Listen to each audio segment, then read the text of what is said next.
Suku Baduy, salah satu suku di Indonesia yang masih mempertahankan nilai budaya, adat, dan tradisi. Sederhana, bersahabat dengan alam, dan spirit kemandirian tidak bisa dipisahkan dalam kehidupan sehari-hari. Suku Baduy memiliki salah satu hasil bumi yang menjadi primadona, yaitu buah durian.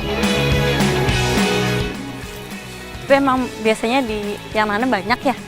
Banyak ya. Wah, saya beruntung sekali nih datang ke Baduy di saat musim panen buah yang menjadi favorit di sini. Dan sekarang saya mau menuju ke pohonnya, ikuti jejak saya, jejak petualang. Durian mempunyai peranan penting bagi perekonomian masyarakat. Mereka bahkan rela meninggalkan sawah dan ladang untuk mendapat hasil lebih dari panen durian. Nah, ini dia lokasinya. Jadi ini adalah pohon durian. Nih di atas sana. Yuk. Panen durian hanya ada di bulan pertama dan kedua setiap tahunnya. Baik tumbuh liar maupun ditanam oleh para sesepuh terdahulu. Durian yang diikat adalah buah yang tekstur kulitnya mulai mengeras. Tujuan pengikatan agar tangkai buah yang terlepas dari batang atau ranting pohon tetap menggantung pada tali, sehingga buah dapat diambil dalam keadaan utuh. Sekali nurunin bisa jumlahnya banyak sekali loh. Tapi emang, jadi kalau lagi dalam proses pengikatan durian di atas pohon, proses penurunan kita harus menjauh dari pohon karena ditakutkan kejatuhan buahnya. Durian Baduy termasuk durian lokal yang tidak kalah dengan durian montong maupun hepe. Salah satu ciri utama durian Baduy terletak pangkal duri buah yang masih kehijauan karena masih segar. Ukurannya lebih kecil jika dibandingkan dengan durian yang berasal dari Sumatera. Ini dalam satu kali pengambilan loh. Dan dalam satu masa panen bisa dalam satu pohon menghasilkan 2000 butir durian. Berada di ketinggian 300 hingga 600 mdpl, wilayah Baduy merupakan lahan subur bagi pohon durian tumbuh dan berbuah. Nah ini kloter 2 sedang mau diturunkan lagi mau diikat kembali, jadi kita harus kembali menjauh dari pohon-pohonnya. Ayo. Suku Baduy hidup berdamai dengan alam. Dari alam juga, durian tumbuh dan menebar rasa manis dan legit. Puluhan durian yang bergelantungan di dahan pohon seolah memanggil saya untuk mencicipinya.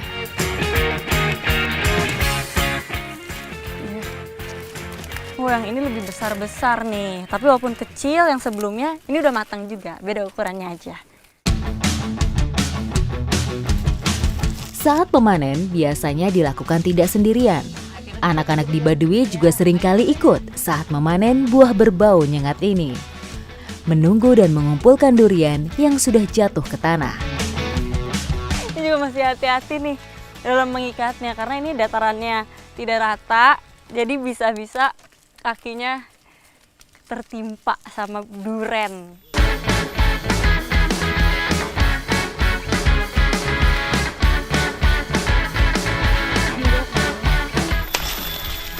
Mau kita pindah ke tempat yang aman dulu, terus nanti kita menjauh lagi. Ya duren. Aduh. Nah ini nih pentingnya habis diturunkan langsung diikat ke satu sama lain supaya tidak menggelinding seperti itu. Kondisi hujan membuat saya harus berteduh sejenak sambil menunggu panen durian selesai. Di sini berbagai tumbuhan bisa dijadikan payung untuk berlindung. Dan ini karena hujannya tiba-tiba semakin deras, langsung kita bawa durian-durian ini ke dalam. Ikuti jejak saya, jejak petualang.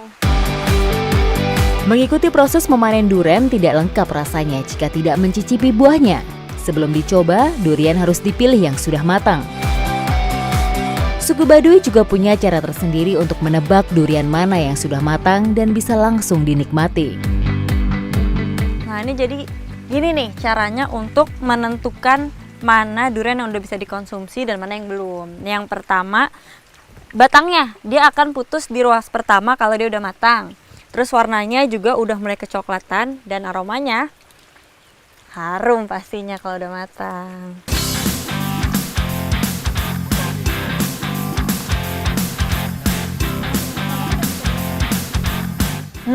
Begitu dibelah langsung deh aromanya harum sekali. Ayo Kang, ayo Ceng.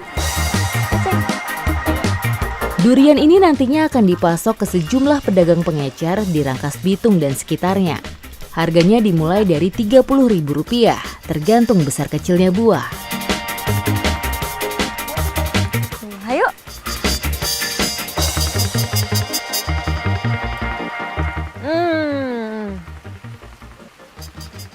Mantap surantap. Ini enak banget sih. Teksturnya lembut dan manisnya itu pas ya. Apalagi hasil panen sendiri, semakin mantap nih. Durian mengandung beragam nutrisi, berbagai vitamin dan mineral, karbohidrat, lemak, hingga protein yang dibutuhkan oleh tubuh. Durian juga tinggi akan serat, sehingga dapat menjauhkan sembelit dan meningkatkan kekuatan pencernaan.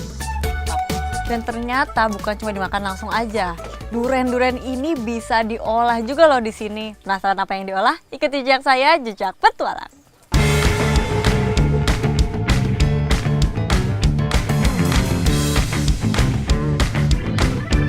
Buah durian ternyata tak hanya dikonsumsi begitu saja.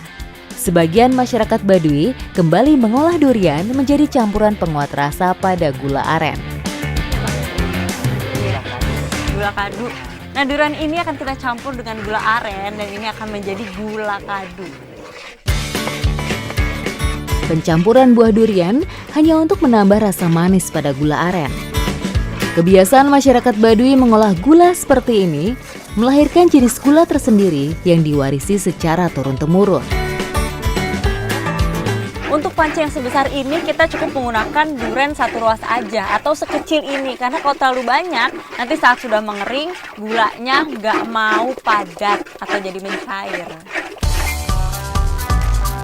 Pada proses pembuatannya, gula dicetak dengan menggunakan kayu berbentuk panjang yang sudah dilubangi setengah lingkaran menyerupai batok. Gula aren terasa lebih legit dibandingkan gula merah atau Jawa. Aroma dari gula ini pun terasa lebih kuat. Nah, ini kita nyetaknya juga harus secepatnya, karena kalau terlalu lama gula ini akan beku atau akan keras di panci, jadi akan susah dicetaknya. Nah, ini kalau udah dicetak akan seperti ini nih bentuknya, dan kita harus nunggu sekitar 15 menit sampai benar-benar keras. Tapi saya penasaran nih, saya mau coba. Kandungan gula aren tidak boleh dianggap remeh. Terdapat berbagai nutrisi seperti potasium, antioksidan, kalsium, zinc, dan zat besi. Gula juga terdapat serat yang dikenal sebagai insulin, berfungsi memperlambat penyerapan glukosa dalam tubuh, serta membantu menjaga kesehatan sistem pencernaan.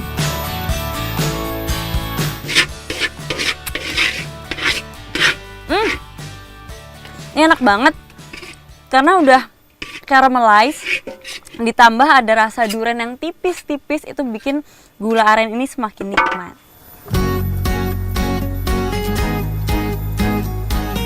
Nah, ini saya udah puas nyobain durian, nyobain gula durian juga. Habis ini saya masih mau eksplor kegiatan yang pastinya masih di sekitar Baduy. Ikuti jejak saya, jejak petualang.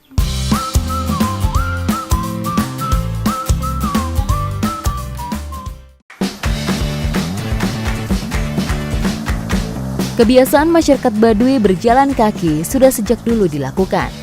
Bahkan mereka melakukannya tanpa alas kaki, walaupun jaraknya bisa puluhan atau ratusan kilometer. Hal itu karena mobilitas warganya yang tidak diperbolehkan menggunakan kendaraan. Mereka punya cara tersendiri dalam menjaga stamina dan kekuatan tulang, seperti menggunakan ramuan-ramuan dari dedaunan dan akar-akar yang sudah dipercaya. Daun keras tulang ini biasanya ada di dalam hutan, jadi sulit kalau mencarinya itu di dekat pemukiman.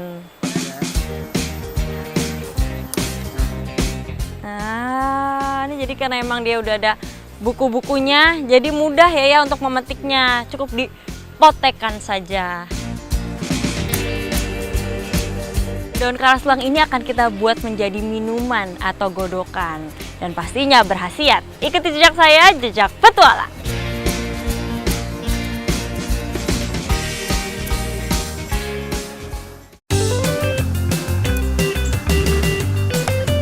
Dedaunan yang ada di kampung adat Baduy memang punya khasiat dan cara pengolahan yang berbeda dalam bentuk minuman herbal.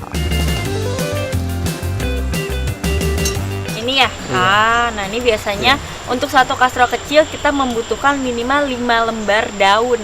Tapi bunganya ini bisa ikut dimasukkan juga. Daun karas tulang direbus sesuai dengan kebutuhan tanpa menggunakan pemanis apapun. Jadi semakin banyak daunnya akan semakin terasa manfaatnya. Hanya membutuhkan waktu beberapa saat, karas tulang siap diteguk. Udah matang ya? Nah ini nggak butuh waktu lama, asal airnya udah mendidih berarti udah bisa langsung dihidangkan.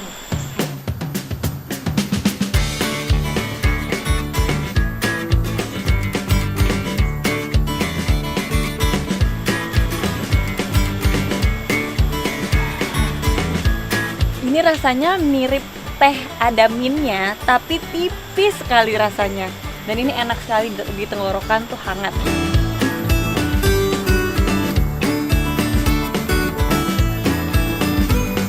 Nah, minuman karas tulang ini paling cocok diminum pada saat musim kerja, seperti saat buka lahan, membangun rumah, karena dipercaya bisa memperkuat tulang dan menambah energi. Kebiasaan ini tentunya menjadikan mereka seperti memiliki kekuatan luar biasa dibandingkan masyarakat pada umumnya. Bisa berjalan kaki ratusan kilometer tanpa alas kaki, tahan terhadap cuaca, karena memiliki kekebalan alami yang baik. Dan sebenarnya di Baduy ini baik sumber makanan, minuman herbal, obat-obatan, semuanya tersedia. Nah itulah pentingnya kita menjaga alam. Kalau kita baik ke alam, pasti alam juga akan memberikan yang terbaik untuk kita. Ikuti jejak saya, jejak petualang.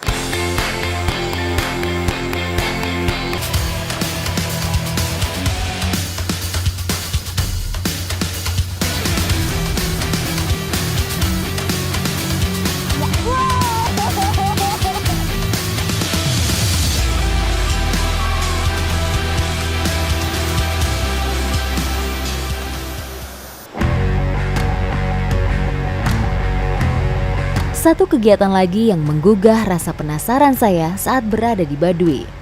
Berkegiatan melewati aliran sungai, seringkali melihat beberapa orang melewati derasnya air dengan berpegangan pada kayu. Sesekali mereka berenang dan menggiring kayu agar terus berjalan dalam kegiatan yang dikenal dengan ngalun kayu.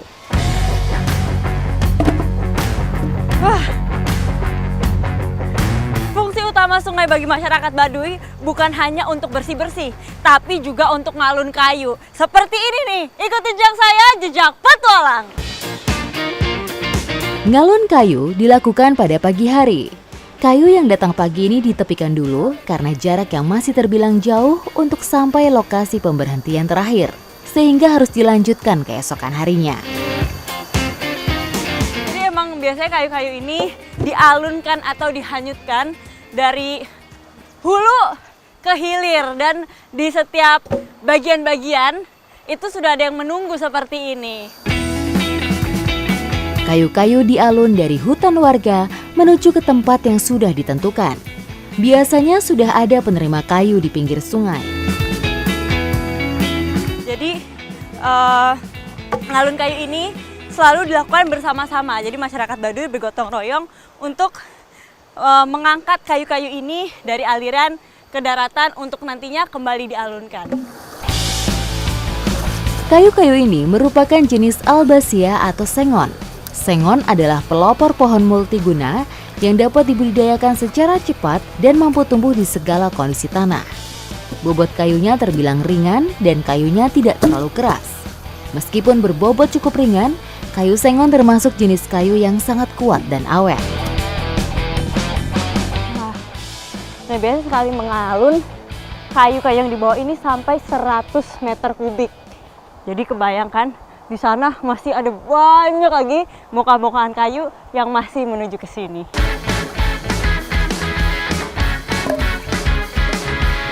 Ini mau dialunin sekarang, Kang? Iya, Oh, langsung nih? Iya.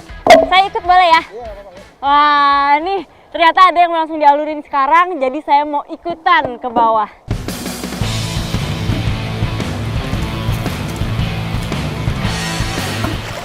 Nah, kayu-kayu ini adalah hasil panen dari kebun masyarakat Baduy sendiri. Dan biasanya kalau udah dipotong begini berarti sudah mau dimanfaatkan, entah untuk membangun rumah, lumbung, atau sebagai kayu bakar. Bagi masyarakat yang hidup dan tinggal di sekitar hutan, keberadaan hutan dengan seluruh potensi sumber daya alam yang terkandung di dalamnya sangat penting bagi kelangsungan hidup. Nah, ngalun ini sendiri artinya adalah menghanyutkan. Jadi kita menghanyutkan kayu lewat sungai karena biasanya yang dihanyutkan ini ada banyak sekali. Jadi kalau harus dibawa lewat darat itu butuh tenaga yang besar sekali pastinya. Meski sudah terbiasa dalam mengalun kayu, masyarakat tetap harus hati-hati agar tidak hanyut dalam derasnya sungai. Karena emang menyusuri sepanjang sungai, jadi nggak semuanya sungainya itu bisa kita untuk menapak. Kayak yang saat ini saya berada di sungai dengan kedalaman kurang lebih 3 meter. Jadi saat di ketinggian seperti ini, di kedalaman seperti ini, kita harus ikut aja gitu, menyusuri sungai ini dengan bantuan kayu. Kita ikut mengapung.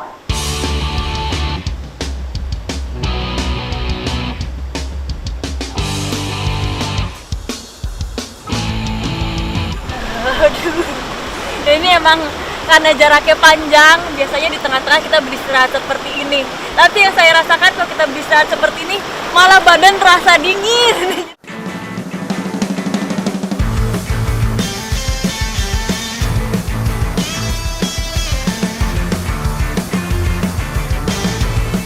Dan ini di depan ternyata lebih dalam lagi, lebih dari 5 meter dan juga arusnya lebih kuat lagi. Jadi kita harus berpegangan dengan kayu sekuat-kuatnya.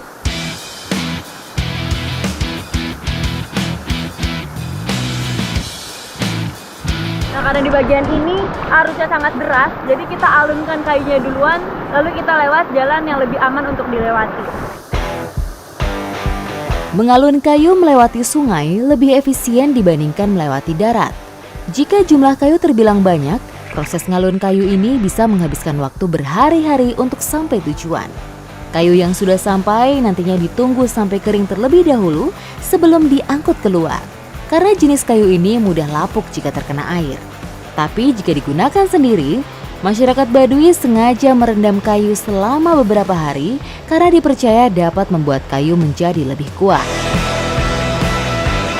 Ini udah sampai nih, Kang? Iya. Oh, udah sampai? Kita di sini. Wah, Nah, akhirnya kita sampai juga.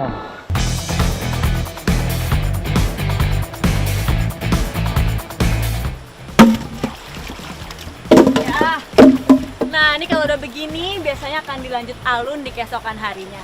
Ikuti jejak saya, jejak petualang.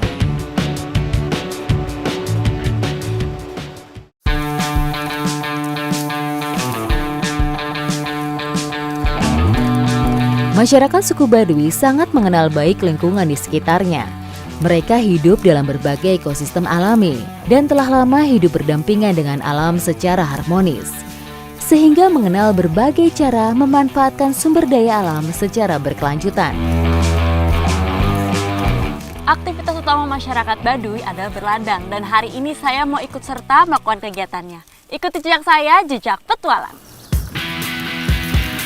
Dalam praktek berladang dan bertani, suku Baduy tidak menggunakan kerbau atau sapi dalam mengolah lahan demi menjaga kelestarian alam mereka.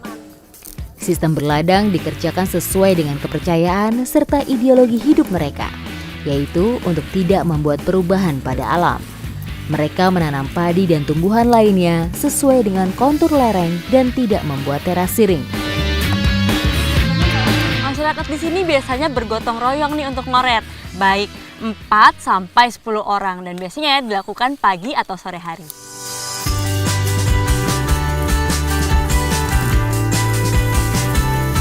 Jadi namanya ini dicongkel gitu ya, Kang? Iya, dicongkel. Nah ini untuk menanam tanaman apapun di sini adalah dengan cara teknik mencongkel. Jadi kita tidak merusak tanahnya ya, Tidak, cuman tidak membuat merusak. lubang-lubang saja untuk bibitnya nanti ditaruh. Iya. Tanaman kencur ditanam dengan sistem tumpang sari dengan tanaman padi huma maupun sayur mayur lainnya.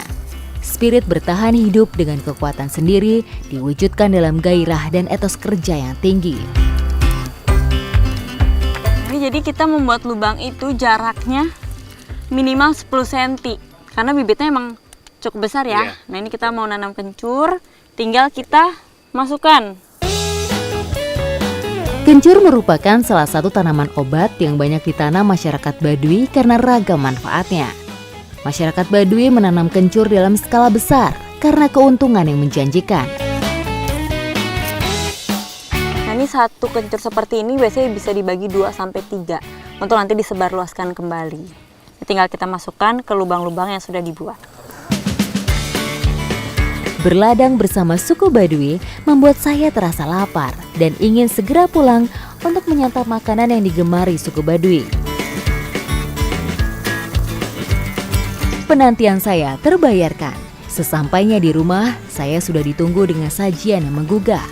Tradisi makan seperti ini memang seringkali dilakukan setelah beraktivitas. Nah jadi ternyata Teteh lagi mau bikin sayur hiris. Dan bahan utamanya sudah pasti si hiris ini. Dan ini kalau dilihat bentuknya mirip sekali dengan kacang kedelai. Ini udah direbus ya Teh? Boleh dicoba? Boleh ya?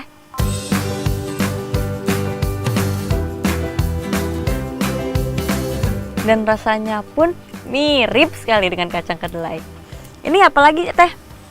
Mau langsung dimasukin semua? Di beberapa daerah, hiris memiliki nama yang berbeda. Di Jawa dikenal dengan kacang gude atau kacang kayu, sedang di Bali disebut dengan kekacing. Tumbuhan ini tidak begitu populer dan belum banyak dimanfaatkan sebagai sumber pangan seperti jenis kacang-kacangan lainnya.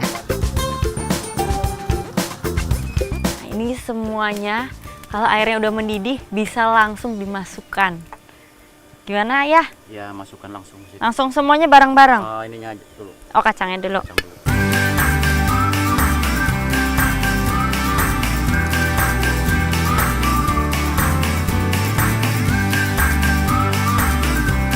Ya ketinggalan kita juga pakai honje, bukan cuma untuk membuat harum masakan, tapi juga sebagai penyedap.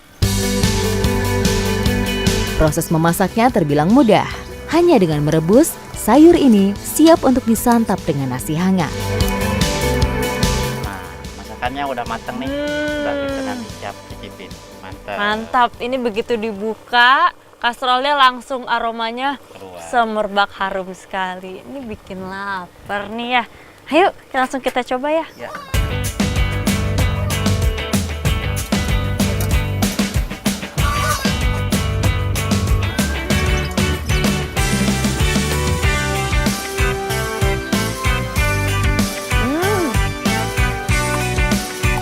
Ini benar-benar sayur hiris hangat dicampur nasi hangat. Itu mantap sekali rasanya, ditambah honjenya itu ya. Bikin masakan tuh semakin sedap, aromanya jadi harum sekali. Tak hanya memiliki rasa yang enak dan gurih, hiris juga mengandung nutrisi penting yang baik untuk kesehatan, seperti vitamin B, karbohidrat, zat besi, fosfor, hingga vitamin C. Sayur hiris ini termasuk masakan spesial. Jadi kalau lagi ada hajatan, wajib banget nih ada masakan ini. Dan saya beruntung banget bisa mengenal lebih dekat Baduy lewat tradisinya, lewat budayanya, bahkan lewat masakannya juga ya. Ikuti jejak saya, jejak petualang.